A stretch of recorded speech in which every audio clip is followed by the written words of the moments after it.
Hello, students. Welcome to the first online class of English literature. Today I am going to start The Shoemaker, written by Charles Dickens.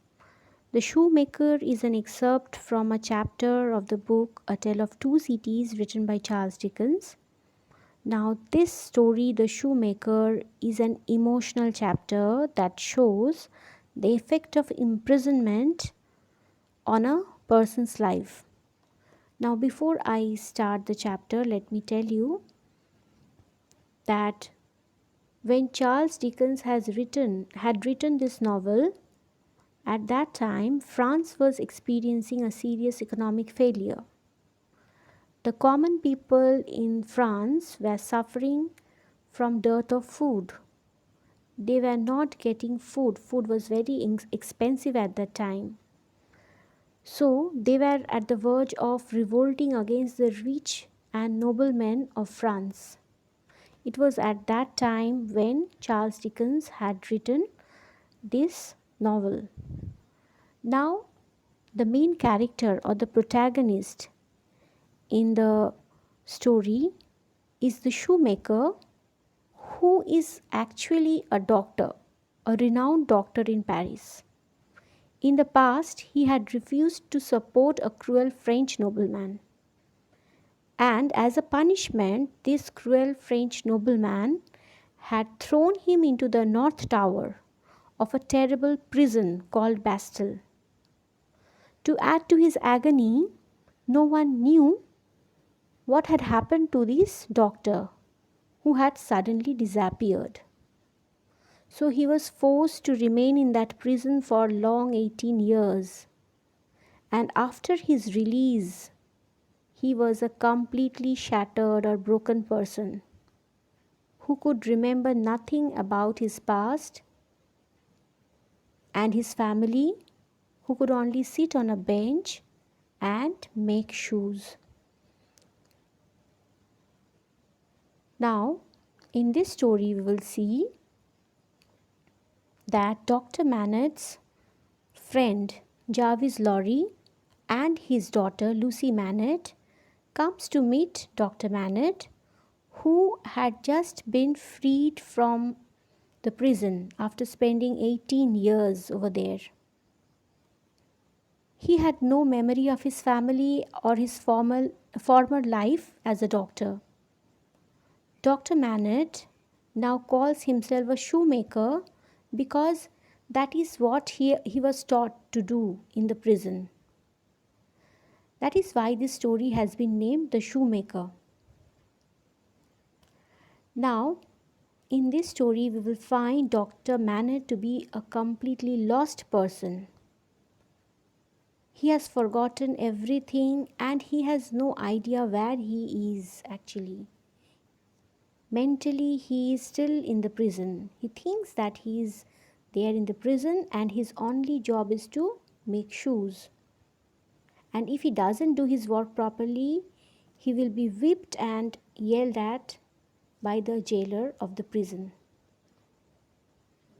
So let us come to the chapter and see what the story tells us.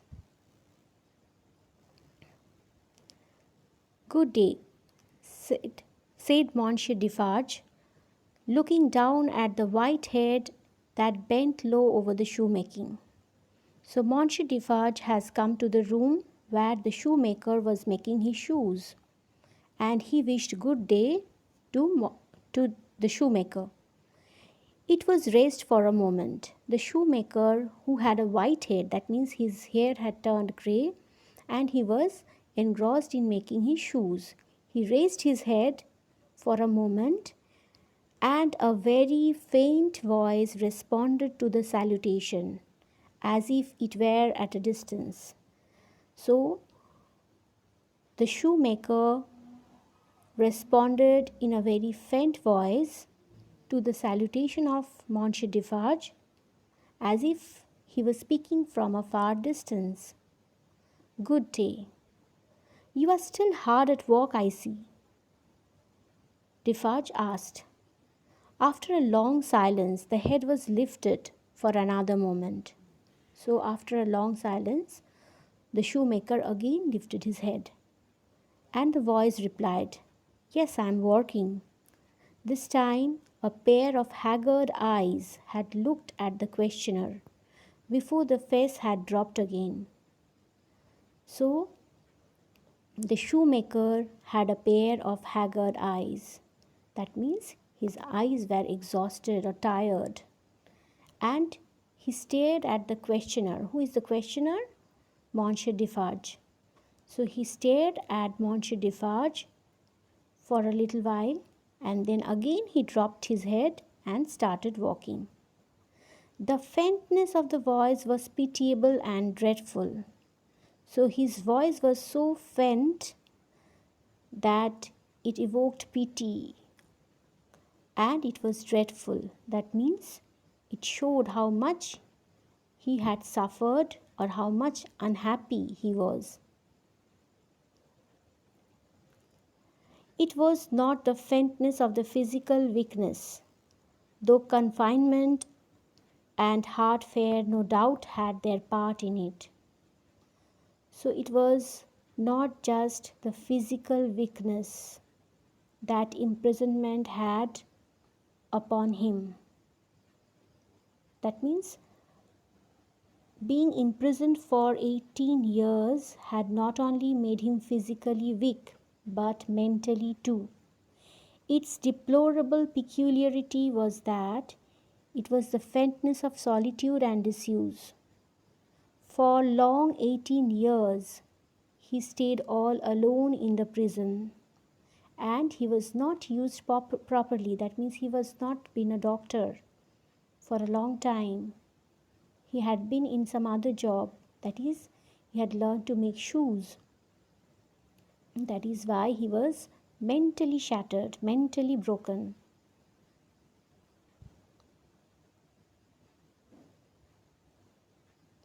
It was like the last feeble echo of a sound made long, long ago.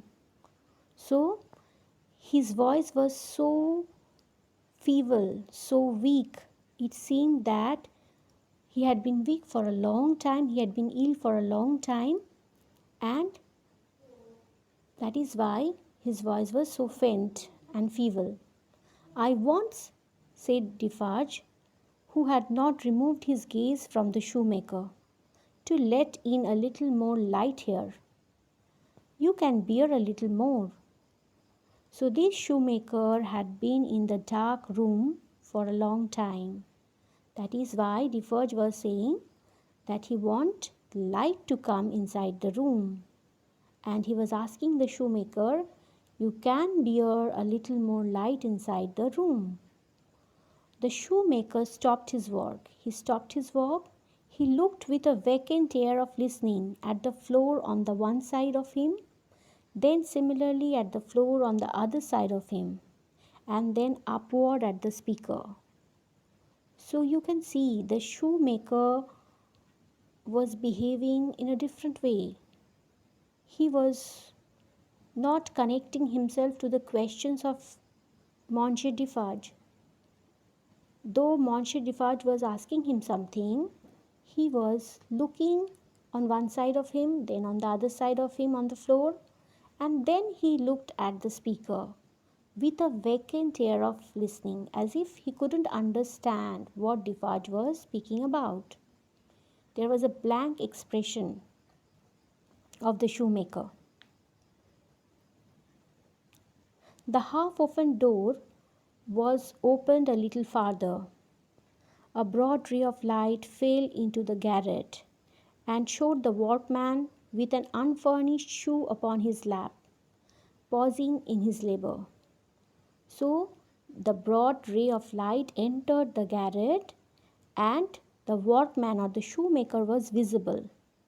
He was holding the unfurnished shoe on his lap, and he had paused his labor. That means he had stopped his work. His few common tools and various scraps of leather were at his feet and on his bench.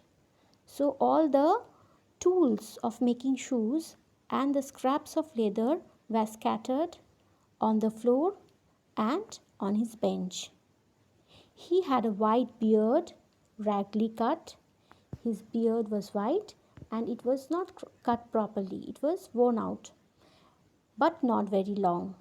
A hollow face. That means he had a very thin face, exceedingly bright eyes. His eyes were very bright. His yellow rags of shirt lay open at the throat and showed the body to be withered and worn. So his ragged, that means worn out shirt had turned yellow and it was open at the throat from where his body was visible. His body was withered and worn, that means it was wrinkled since he was old.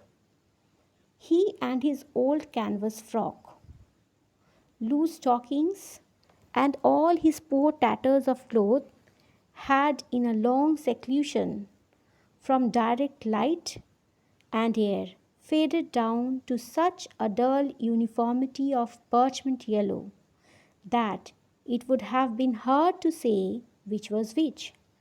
So, all the things, his old canvas frock, loose stockings, his tattered clothes, all were away from the direct light and air, and they had all turned yellow and they were ragged, they were faded. That is why it was difficult to differentiate one from the other, and it was difficult to say which was which. So, children, here I end my lesson today. You have a questionnaire after this. Go through all the questions and write them down in your notebook. Write the answers in your notebook. Thank you, children.